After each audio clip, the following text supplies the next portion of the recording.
Hi guys, today I want to talk about planning a story. I want to look at first what goes into making a story happen, and then I'm going to talk about how I go about planning a story. So I'm going to be using Enemy of My Enemy, my second novel, as an example. So massive spoilers. If you haven't read this, stop the video now, go get the book and you can read it, then come back and watch this video. So whenever I'm planning a story, there are really three things that I like to look at. The first of these is theme. Anytime I'm trying to write a story, I try to think about the message of the story. Now, this is what I want to convey through the story. Now, this is what everything I want to say in the novel is going to support in some way, shape, form, or fashion. So, theme building through the lens of the storytelling is going to be told by way of two different things, and that's going to be plot and characters. And the plot is basically the story, how it unfolds. And this is going to include things like setting and plot twists and revelations and all those different kinds of storytelling elements that you use to drive a plot forward.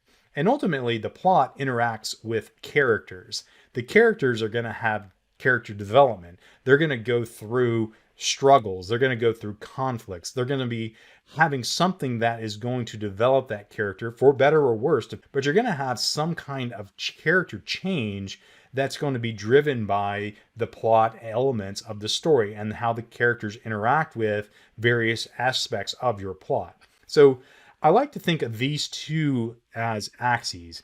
And I'll show you what I mean by that when I look at a tool that I use whenever I'm writing my stories later on. But I try to think of these as two different axes that help drive home the theme of a novel or planning that I do. So the plot I try to think of as a horizontal axis. So whenever we're telling a story, we typically start at the start and end with the end as the plot. Now, it could be chronological. It doesn't have to be, but it is something that you, when you're telling the story, is told in a linear fashion, even though it might happen with flashbacks or out of order. And the other axis is characters. And on that character axis, I tend to think of that like this.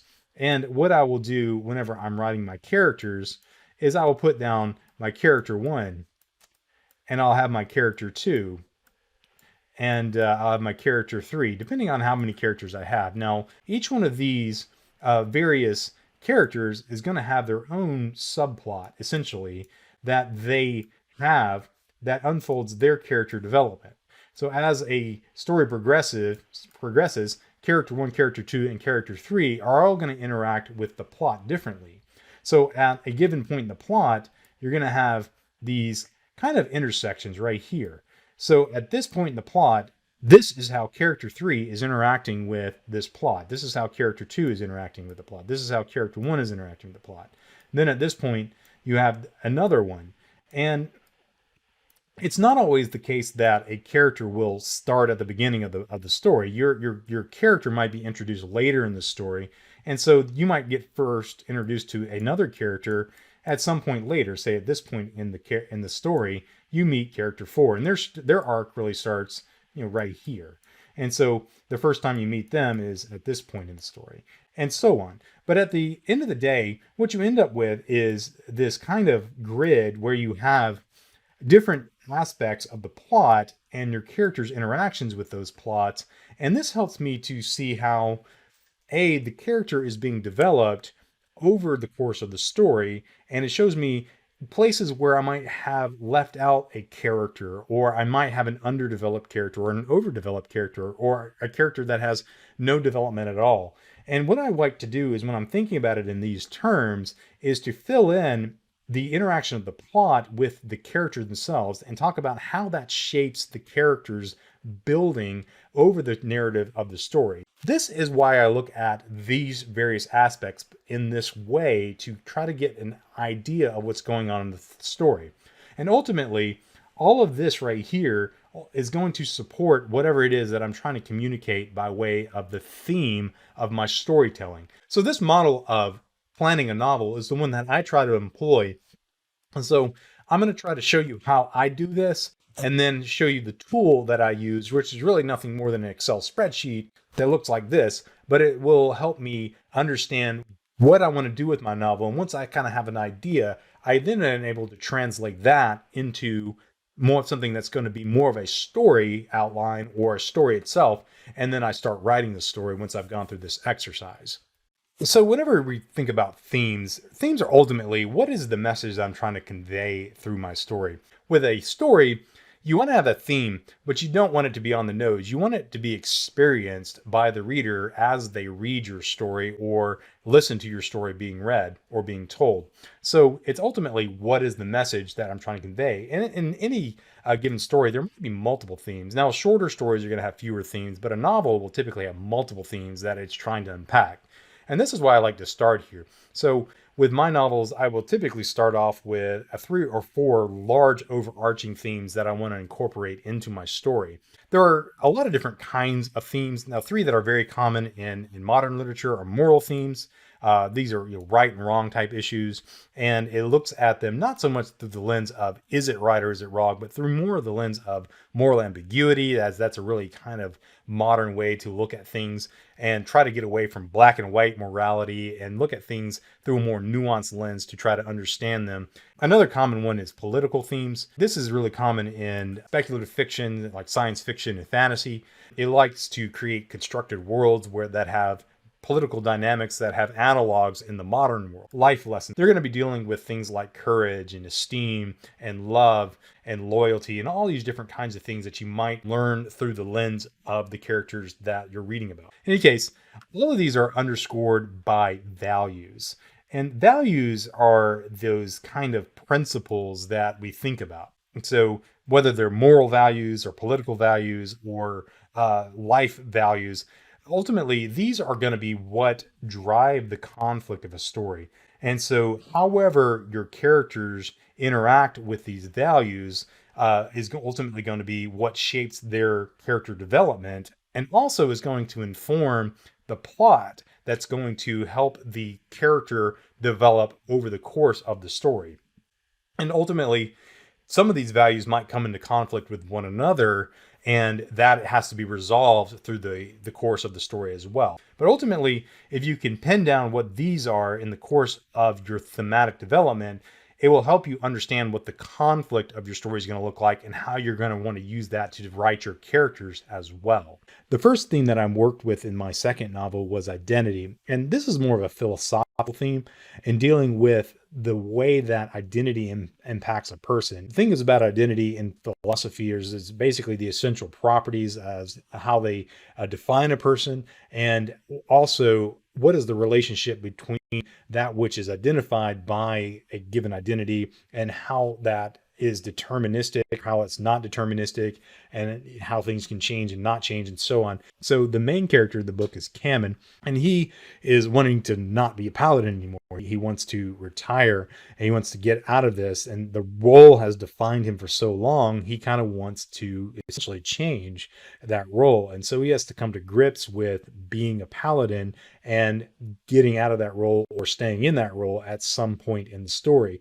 Another character is Mon. Mon's a little bit more complex in his struggles with his identity because he's a young man coming of age and he's trying to find his place in the world. He's good with weapons, so that kind of gives him something to kind of drive him, but he doesn't really have a purpose. So he tries to find purpose in that, and what he really needs is something to fight for, and ultimately that's really what he's going to be grappling with. Some of my life lesson type themes are fatherhood, and it's similar to the identity theme, but it's really expressed in the relationship between Kamen and Mon, and Rune and Mon, and vice versa. When Kamen discovers that he's kind of responsible for Mon's absence, and Rune is his biological father that abandoned him. And then there's Mon, who really wants nothing to do with a father figure at all. He doesn't really see Kamen as a father figure at all, or Rune. He wants nothing to do with them. And so you have those dynamics of a son that doesn't want a father and fathers that don't want to be fathers, and then they have to kind of reconcile that to really make the best of both worlds come together, the son needing the father needing the son, really, in both ways.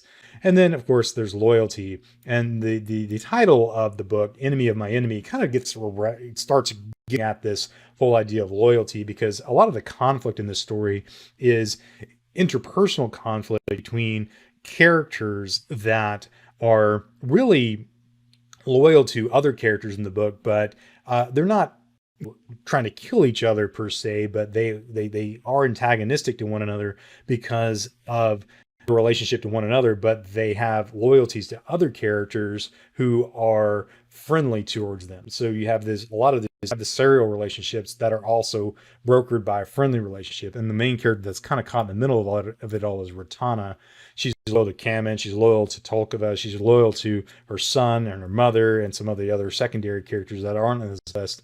And then Kamen, of course, is loyal to his adopted daughter Akira and to Tolka. He has to become loyal to Mon, and so he has to work with Rune and bury the hatchet with him, and but that upsets Ratana and so on. So there's a lot of this loyalties that have to be understood in order to overcome some of the challenges that are expressed in the book as well. So these are all interrelated themes to one another, so they're not discrete, but in any case, having these themes developed through the lens of the characters also helps develop a lot of the conflict, in this case, interpersonal conflict and personal conflict that the characters deal with, and kind of the overarching theme of the entire book, which is the conflict between Rune and Kamen and Mon and Rune. That is really kind of more around this fatherhood dynamic and the fervor of youth and the difference of age dynamic that we see expressed there as well. So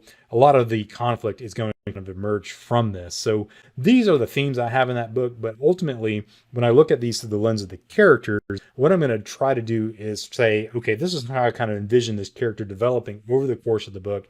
How is the plot going to support this? And so you might have some ideas for the plot, but we really want to make the plot really support that thematic development as well as those character developments. And so we want to see the plot kind of drive that forward. Now, when we talk about plot, and again, that's one of those axes I talked about, there's a lot of things that kind of go into shaping the plot of a story. Now, are two things that kind of go into every part of developing a plot that I want to mention here beyond the characters. And one of those is settings. Now, settings in a lot of ways are like characters, but they don't have development like characters do. They're typically where things happen.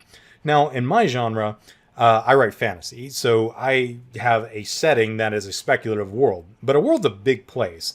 So my overarching plot, that is going to be the overarching narrative of the story, is going to happen in a world. However, each individual episode or chapter is going to happen in some microcosm of that world. So every chapter or every incident is going to have a different time, place, and culture associated with it. So those details become very important to shaping the aspects of the plot as you work through it. The next thing that you want to look at is the conflicts, and then that's plural for a reason. Now, you do have the overarching conflict of the story that's going to develop, thematically develop the story as you tell it.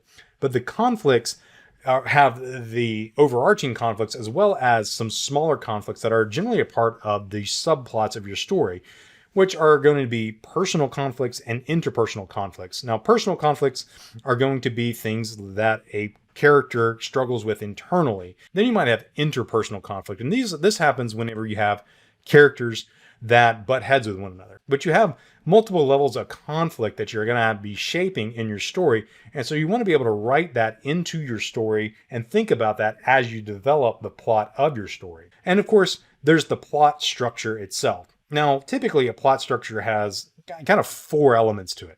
You have the inciting incident. Typically the main character will start off in kind of a neutral, natural state, and then something happens in their life that throws them into the midst of conflict.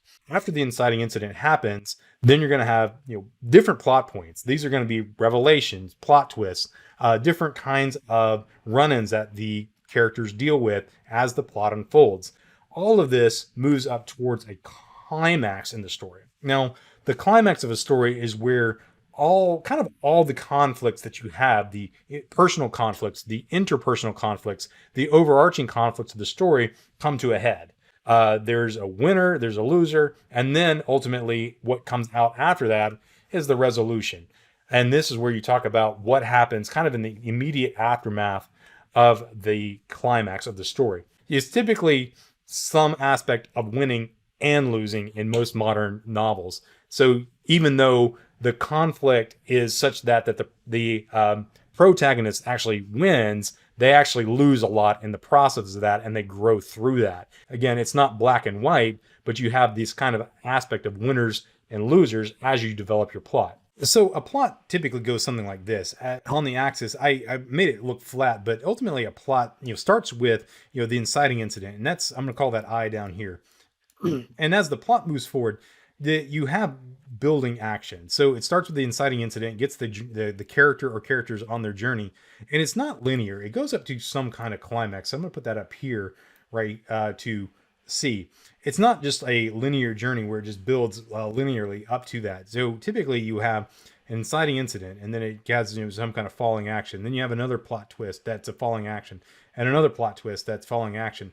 And it builds something like this ultimately to where you get, the plot builds up to the conflict. And this is where you have that ultimate showdown between the protagonist and the antagonist. And then after that happens, then you kind of fall off a cliff in terms of falling action.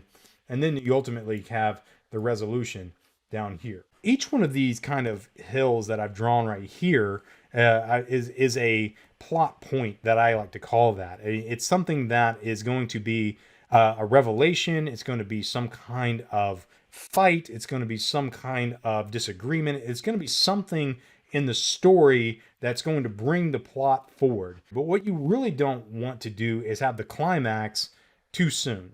This is typically something that's going to happen towards the latter 90th percentile of your book, maybe even later. I typically write the climax in the last 2 or 3 chapters of the book, and I might have a chapter or 2 dealing with resolution at the end of the book. You don't want to not have these buildings and then just arrive at the climax, because otherwise you're going to have a very boring novel. Rather, you're going to have rising and falling action all through the novel, building up to that climax. And through this is you're going to be developing your characters. Your characters are going to grow for better or worse, leading up to this. And then ultimately the resolution. The plot development, I generally like to put down in sequence. Now, this doesn't have to be chronologically. Your plot might be out of sequence chronologically, but you generally want to have a sequence that you can follow from beginning to end, because that's how your reader is going to read the book. So there's an inciting incident. With my plot, there's some stuff that kind of happens in the background that you find out about over the next few chapters.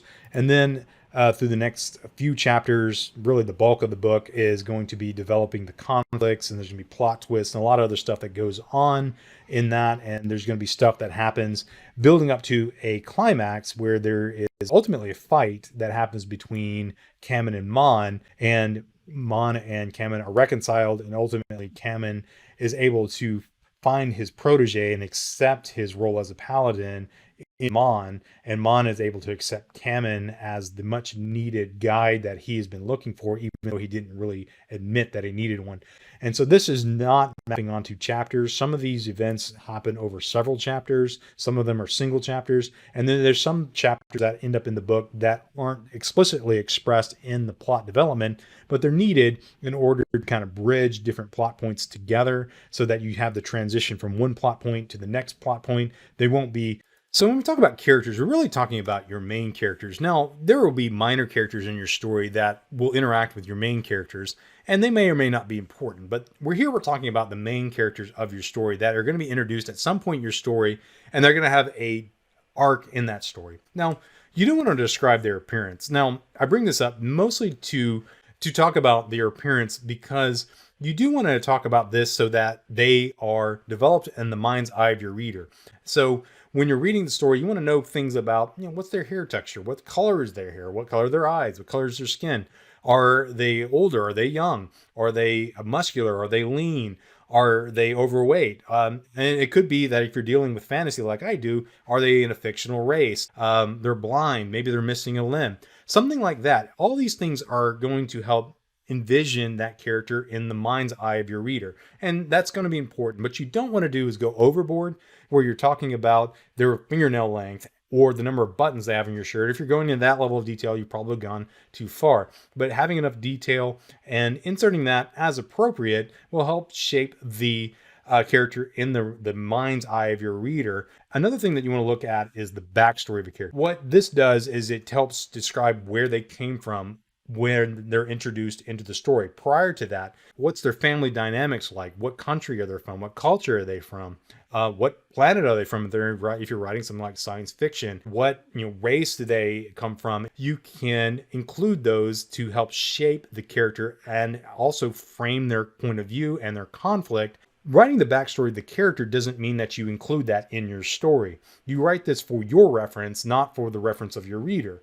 So when you're writing your story, as the details of that backstory become relevant, include them. Another thing is talking about their strengths and weaknesses. This is a big deal to help develop multi-dimensional characters. One thing that you don't want to have in a character is a character that is one-dimensional. They're all strength, they have no weaknesses, or they're all weaknesses and they have no strengths. Sometimes these can be in tension with one another, sometimes they can be complementary to one another. And also, how does the conflict develop in the character? Having just talked about the backstory and the weaknesses and their strengths, what strengths do you want to develop further?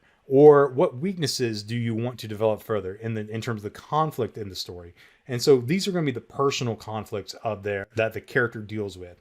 You also want to talk about the interpersonal conflicts. How do the strengths and weaknesses and backstory and all these other aspects play into the interpersonal conflicts that the character is going to have with other characters? It could be minor characters or other main characters in your story, but you want to be able to have that interpersonal conflict as well as the personal conflict that they're going to be dealing with throughout the duration of the story. And then, how does the character's development fit into the theme of the story? Now, ultimately, the theme is not really told through the plot of the story. It's really told through the conflict that the characters deal with in the story. Thematically developed by how the characters respond to the conflict. And that's ultimately what's going to communicate to the reader what the theme of your novel is. Kamen is the main character, and he's the one that I see here. He is an old man, so he's got this kind of beard. He's kind of weathered. He's really able-bodied for his age, but he's still aging, and he's still coming to grips with that. Kamen was a character that I brought forward from the first novel.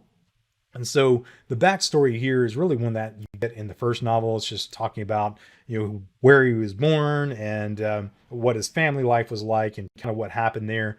He accidentally killed one of his brothers, and it really kind of sends him on the course that he follows through his life, which is becoming more academic in his approach, but also trying to find redemption for himself, having to deal with this fact that he killed one of his own siblings and never really confessed to it or never really dealt with that or never really confronted that. What happens in the events between the Shadow of the Demon and Enemy of My Enemy is that he becomes this professor to look for protege that he can train up to take up his mantle as a paladin, as that is the paladin way. And he really just wants to get out of being a paladin. Strengths and weaknesses. Kamen is a walking encyclopedia. He's got encyclopedic knowledge of history. He was a history teacher at the outset of the story, and he also knows lore. He knows the paladin arts and priestly arts as well, so he's pretty adept in magic as well, and can hold his own in a fight. His weakness is that he's a bit eccentric and he prefers to be alone. And his age and apathy are kind of some of the weaknesses that he's dealing with in this story as well. The conflict that he has in this story, and it's kind of where, as I mentioned, the title comes from, is Enemy of My Enemy. Kamen's basically at odds with everybody in the story at some level. Rune, Mon, Weethan, who's one of the antagonists, Tahan is one of the antagonists, and to a lesser degree, Ratana. So he's struggling with all of these characters in one way, shape, form, or another. So one of the views that I like to look at in this course of a story is to look at the plot and the characters in the two-dimensional view that I kind of alluded to at the outset of this video. And this is ultimately what that looks like. So across the top here, I have a plot. And this is exactly as we saw it in the Word document. It's the sequence of events, but I just have it expressed as a row in the spreadsheet here. So an axis, if you will. And this is the same sequence of events. So it's just, basically lifted from the Word document, put into this view here. And I color coded it right here. So green is the inciting incident, yellow is the climax, and this is the resolution. And then I put the characters on this axis over here. And what this allows me to do is see where each of the characters' arcs begin in the story. So I color code that with green. And then I see how each plot point impacts the characters. Now, if the cell is empty, that means that this plot point really not impact that character. So if you have a plot that has multiple, subplots or multiple different stories that are going on in parallel to one another, that's kind of what this is getting at. So this plot point, although it's a part of the overarching plot, is probably part of a subplot that impacts just these characters here. And so that's why these are blank. But what I don't want to see is a long period of time where I don't have any development going on for a character. And that means that I probably have an underdeveloped character. And that is probably something that you want to address either not having that character as a character that has an arc, or relegating that character to a more minor character status rather than trying to have them as a main character that is underdeveloped. And so that's what this allows me to do. And so as I work through each character, I try to put them into this graph here, into this chart, so that I can kind of see what they're going to do, how they're going to develop over the course of the story according to the plot, how they're going to have a resolution over here, and ultimately how that is going to support the thematic development of the story. And so from that, I can kind of see how I'm going to emerge the conflict, in personal conflict, the interpersonal conflict, and the overarching conflict of the story. And this helps me see a lot of that kind of emerge from this view here. So stories are multidimensional, but I generally think of the plot and the characters as the main two drivers of everything else that kind of goes on in a story, because ultimately that's what's going to precipitate a story that people are going to love, especially one that's going to be more character driven and thematically rich. Now, hopefully this will give you some insight on how I develop stories. Now, again, there's probably other ways to do this, but I like to look at it, as I said, through the lens of the plot and the characters, and then use that to ultimately help develop the character conflicts, the personal conflicts, the interpersonal conflicts, and the overarching conflict of the story, as well as develop the themes as it's seen through the lens of the characters and played out through the plot.